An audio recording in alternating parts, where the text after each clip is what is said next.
Hi, and welcome to the Total Recall Show. I'm Tom Scioli, author of Godzilla's Monsterpiece Theater, and I just want to let you know that issue 2 is in stores now. It's hot off the presses. Go get your copy of Godzilla's Monsterpiece Theater number 2. We're doing an installment of Recalltiques Roadshow. Yes. We're going to handle things a little differently because correct me if I'm wrong. These aren't sealed. Like these have been opened. So it's not a matter of like devaluing anything. Yeah. These are my cousin Kevin's g.i.joe vehicles. Vehicles from 82 and 83.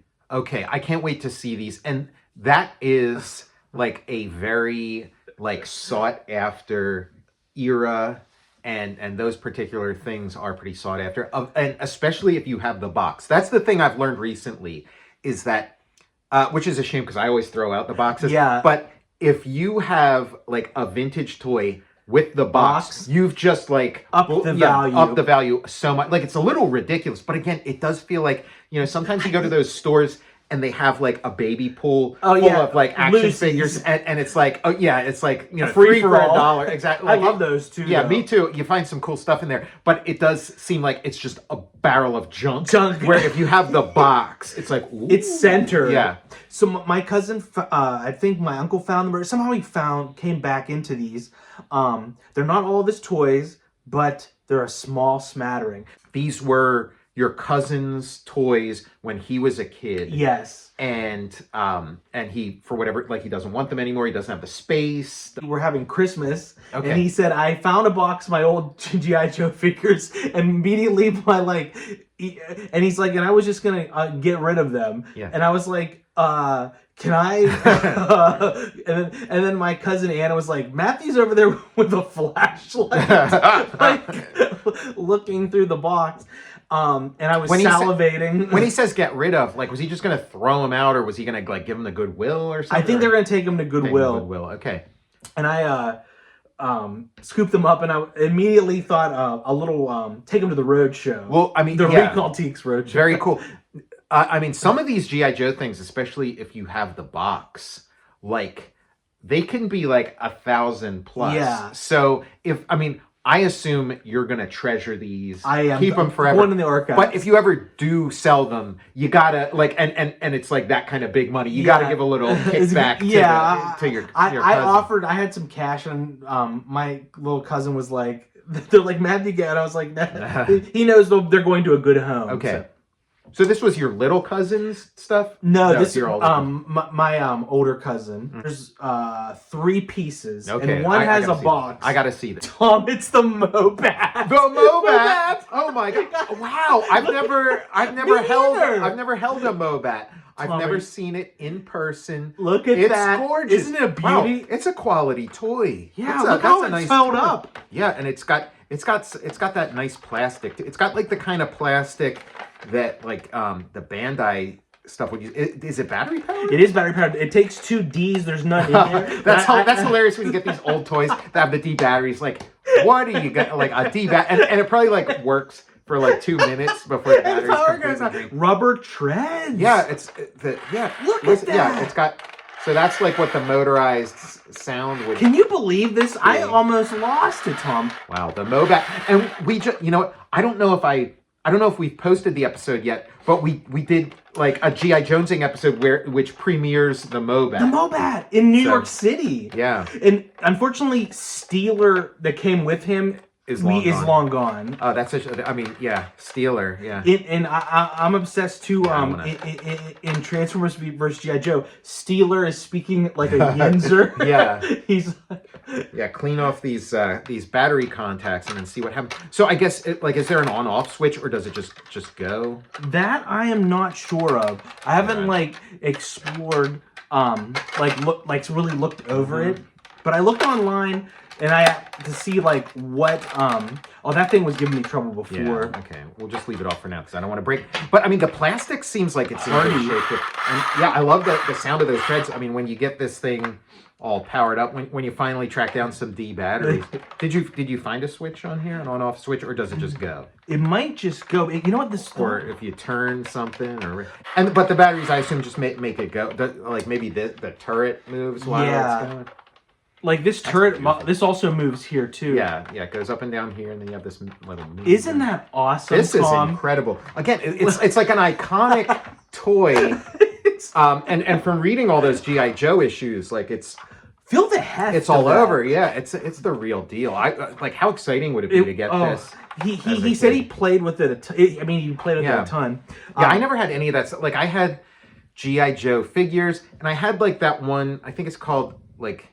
Forget what it's called. It's called like the Hawk or something. It's like that this little thing with like, it looks almost like a helicopter without a rotor. Oh, I forget what that one is. That's a great vehicle. Yeah, I had that, but I didn't have any like kind of heavy duty thing like this. This one's from '82, I believe. I'm gonna grab another one from '82. Two other things that he had, and we're gonna have the fans out there ID these. You might be able to ID these things. Okay, I've never seen these things before. That'd be fun. It's in great condition too. The HAL. Oh, the HAL 9000. And look at this, Tom. The box. The box. Okay. Look at this. Yeah, HAL in a box. Wow, HAL in a box. And the box is, I mean, it's flattened here, but it is fully intact. He didn't even cut out the, is it Zap? What is that guy's name? Grand Slam. Oh, Grand Slam. Yeah, it's Grand Slam. As you can see here, he did cut the flag point out. Oh, so he probably ordered something, yeah. And I like how he taped over it to like, keep the box. Yeah, great looking box. Yeah. Isn't that cool? No, this is nice. And the HAL. Again, this has a good heft too. Like it feels like, it's like equivalent to. Oh, and I think these attach to the back. Holy shit, Tom! You're right. That's exactly it. Yeah, they hook onto the back of the Mobat. Oh my god! It's like a modular kind of thing. This is like a Megazord or something. You can put all these things together. Wow, and so you got the little seat there. And then there's like a little peg to put his foot in. That's what I was wondering. How do you keep this guy in the seat? Because sometimes they'd have like a little peg that you can stick in the guy's back to stick him on there. But isn't that it's built phenomenal so well? It's funny. Like these toys, they are kind of like standard, like army toys that kids would have had like even in the 50s or something. But for some reason, having it at this scale and then with like the little G.I. Joe figures makes it feel so much like cooler. More modern or whatever, even though it is kind of like, just like a classic formula. And there's one more G.I. Joe vehicle, and this one is from '83. Mm-hmm. These are from '82. This one's from '83. So Grand Slam isn't unfortunately found. The Wolverine. Wolverine. Oh my god. So this is the other iconic. G.I. Joe vehicle. There's the sticker on the back. Look. Wolverine. It's a little lighter than the Mobat. It doesn't have the rubber tread like this is more like a budget tank. A little later in the line. This is I think CoverGirl. CoverGirl was the figure. Yeah. Isn't that awesome? The stuff we're doing on G.I. Jonesing, it's all like so far we're in this era. It's like pre-Duke. It's before Duke. It's like when G.I. Joe is just a bunch of guys in green. And then Scarlet and CoverGirl and Snake Eyes are like the standouts. We saw the premiere of the Mobat. That was exciting. But yeah, the Wolverine. This is cool. And do these missiles come out? You know what? Launch? I haven't even. It feels like there's some kind of action that should be going on with them. Again, I don't want to like mess. It feels like they move, but they look great in there, don't they? Yeah, dude, look. So you got your work cut out for you, like putting together some kind of like display, some kind of diorama. I'm gonna track down these figures here. The stickers are looks like he got it on upside down. Mm-hmm. So this is the extent of it. I feel like the HAL with the box It's about $100 or so. A hail with a box and no figure. No figure, about around that. Okay. This goes anywhere from like $60 to $200 and some dollars loose. Okay. And I didn't check out the Wolverine. Yeah, I mean, because I had the impression that like if you had one of these with a box, it could be like $1,000. But maybe that's like a mint condition kind of. Yeah, or like a sealed one. Maybe? Sealed. Yeah. Oh, there was a sealed one for over $1,000. Over $1,000. Okay, that might be of what this I was one. Okay. The Mobat being kind of like classic. Like, okay, it's a tank toy. You know, kids have been playing with that. Like, you know, our dads had tank toys or whatever. But this, it's like, okay, we're into the 80s now. We got these missile launchers. You know, and this isn't your dad's tank. You know, it's a little more sleek. CoverGirl's such a cool figure and character. Yeah, great character. He also had these two figures. Okay, yeah, I want to see these figures. So it's a little bit of a game. So I'm gonna try to identify them, and then if I can't, it goes to the audience. Take a look at these things. The face changes on these guys. Okay, what do we? So we got this guy here. I mean, my his hand comes out. Yeah, he's got like a fist that punches. I guess I mean, the mechanism no longer works, but I guess you press this button and the fist shoots out. I mean, I would venture a guess that these are Big Jim's pack. It says Mattel 1971. Okay, Mattel. Big Jim's pack was a Mattel line, so that would be my guess because they were it was kind of like the Dirty Dozen. They were kind of like these. Outlaw kind of characters that is centered around this sort of Dirty Dozen kind of team. Yeah, I mean, got a patch on his eye. Phenomenal. He's like Evil Ken or something. But yeah, no, this is a real find. But yeah, that's my guess. And like one arm's rubber and kind of bends. Yeah, and he kind of like has like, yeah, it's rubber, but it's got like positions that he can bend into, and then yeah, this like launching fist thing is awesome. Isn't that so great, Tom? Yeah, but Big Jim's pack is my guess. There were some like weird G.I. Joes like during the 70s, but I don't think these are they. And it's Mattel, so it wouldn't be. It's not Hasbro. And then this guy switches. This guy is Manny Faces before Manny Faces. He look at that. And then I guess you press this button in his back, and then it's supposed to switch, but it's not switching, so you got to sort of do it manually. But yeah, it's like Manny Faces before Manny Faces. I mean, I don't recognize this guy as a Big Jim's pack, but maybe he's like the next round. Yeah, these are amazing. Yeah, this is like, again, this is before my time. Like this would be the older kids, have this stuff. But oh, look. Okay, you go like this and it transforms. Oh, see? Shit, Tom, that's awesome. Oh my god. So the mechanism still works. That's an amazing mechanism. Look at that.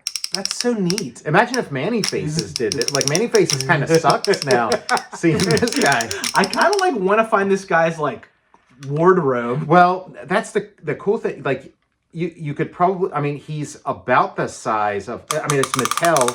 He's about the size of a Barbie, so you could probably find some kind of Ken outfit. We put a Hawaiian shirt on this guy.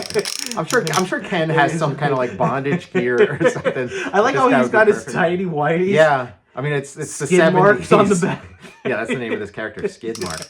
But yeah, the face turns around. That's amazing. Look, I love his eye patch. Yeah, there's his. But yeah, it's speaking of the Exorcist, you can do like yeah, like this must have been like right after the Exorcist. But again, they all have this button, so I'm not sure what this button does. But maybe, I mean, if we got this thing to work, maybe you could get that fist launcher to work. I can honestly say I've never seen these in my life. Me neither. I've seen like the box art to Big Jim's pack because Jack Kirby drew it. But I've never seen like if these are Big Jim's pack, I've never seen them before. If there's something else, let us know. If anybody out there recognizes these things, tell us what they are. Tom, I'm obsessed. Like, he's got like a hood on, and it's Mattel. So when it came time to do Manny Faces, it's like, oh, we've done this gimmick before. You know, yeah. I felt like Manny Faces was like breaking new ground. Like when we were kids, it was like, wow, you know, they've invented something new, but I guess it was sitting on the like there was a better version of it 10 years prior. You'll see this one day, Tom, fully furnished. Mm-hmm. That's amazing. I like that a lot. So yeah, I mean, this has been a really cool episode. I love seeing something that I just never heard of before. And yeah, usually it's like maybe there's something that like I remember when I was a kid that like was maybe too early for you, or there's something you were into that I like wasn't really into toys by that time or whatever. But this is like older than both of us, you know. I like it's just like rubbery arms here. Yeah, I like the combination of rubber and plastic combination. But yeah, this guy, man, you don't want to mess with him. like he'll kick your ass even in his tighty whities. When I first saw him, he has like Lee Major's haircut. Yeah, I mean, well, what are you gonna do? I mean, that was like awesome the big thing cut. back then. Yeah, perfect side part. Yeah, he's like some alternate universe Luke Skywalker. No, that's what fist. Yeah, that was the other thing I was thinking. Maybe these are like $6 Million Man villains or something, but I don't think so. I don't think so. This has been the Recalltiques Roadshow special edition of the Total Recall Show. I'm Tom Scioli, author of Godzilla's Monsterpiece Theater. Issue 2 is in stores now, so go check it out. You'll have a lot of fun with it. I'm Matt Zeoli. And yeah, we'll see you next time. See you next time.